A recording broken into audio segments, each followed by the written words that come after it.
Aloha everyone! Tara na! Daan na tayo sa church. Kailangan kasi ng volunteers. Volunteers para maglinis. So I just got off from work from a 12-hour shift. But so far, may lakas pa naman ako. Kaya daan muna tayo. Dumiretso na kami dito sa church. Hindi na ako umuwi ng bahay para magbihis pa. So nandito ako sa garden ngayon kasama ko si Manang Diling. Pero si Manang Diling hindi ko siya masyadong pinaparake ng mga dahon. Dahil medyo may kabigatan din ang rake na to. So si Cyrus naman nandoon sila sa loob dahil nagmamop sila sa floor doon. So kami lang ni Manang Diling ang nandirito sa garden. Alam niyo, may nakikita ako dito sa taas. Kaso, hindi ko alam kung paano ito makukuha. Eto. Papakita ko, tignan nyo.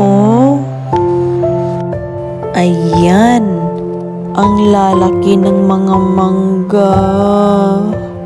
Kaso, ang taas, hirap akyatin. So, ganun na lang for my eyes only. Kaming dalawa pala ni Cyrus ang nag-volunteer ngayon. So, nandoon siya sa loob ng simbahan. Kasama din ng mga kasamahan niya doon. Nagmamop sila ng floor at nagva-vacuum. Ako naman ay nandito sa garden kasama si Manang Diling. Hindi ko masyado pinapa-rake si Manang Diling kasi medyo may edad na rin siya at may peacemaker din. Kaya sabi ko sa kanya, ako na lang mag-rake. Okay lang, kaya pa naman namin. Exercise din namin to. Alam nyo, napakasarap sa feelings, yung mag-volunteer tayo na hindi tayo naghahangad o naghihintay ng kapalit. Ang sarap sa feelings. So hopefully, next Saturday,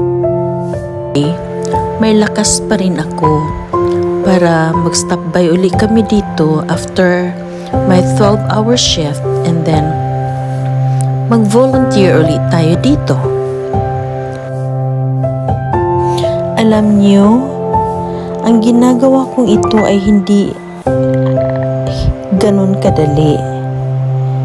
Isipin niyo yung magtatrabaho ka sa gabi ng 12 hours shift and sometimes may 14 hours din or 10 hours depende sa shift ko.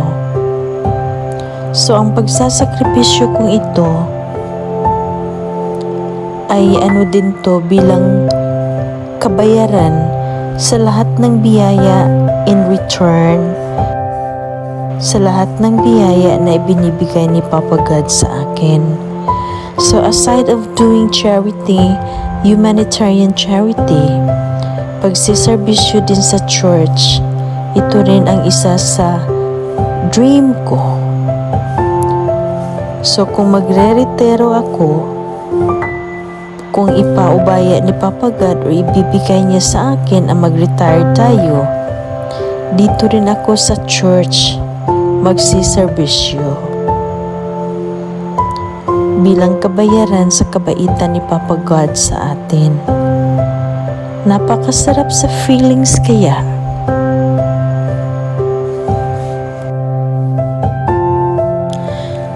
Sa mga oras na ito, hindi ko nararamdaman yung pagod. So ewan ko ba, basta thank you Lord na lang ako. Kaya sa susunod, Hopefully sa Saturday na naman, kayang-kaya pa rin ni Amazing ang magserbisyo ulit dito. Maglinis ulit tayo dito sa church. So dito ulit ako sa garden na to. Alam niyo ang garden na to, napakaganda dito, you know. Pwede kang mag-pray dito ng tahimik na yung maririnig mo lang ay yung mga huni ng ibon at hangin. So it's very relaxing over here. Ang forma pala nito ay isa siyang rosaryoan. Yung it's a rosary beads over here. Ipapakita ko sa inyo next time yung buong dito sa garden. Napakaganda. Ayan, nandyan pa si Papa God sa likod ko. Kaya hindi ko nararamdaman yung pagod. At least din naman ay na-exercise ako. So, sobrang pawis ko dito ngayon. Ligong-ligo ako sa pawis. Pero okay lang. Hindi pa naman ako nakapagdala ng extra kasi naka-scrub uniform pa ako dito. So, next time, magdala na ako ng extra t-shirts. Hay, salamat. Natapos din namin ni Manang Diling. Ayan. Ang linis-linis na. Ganda na po, di ba? So, after my 12-hour shift, nakayanan pa rin ni Amazing. Thank you, Lord. Dahil binigyan mo pa ako ng lakas. Kahit nagaling pa ako sa trabaho ko na 12 hours shift. Amazing talaga. Thank you, Lord. Amen. At ayan si Manang Diling. Kami lang dalawa naglilinis dito ngayon.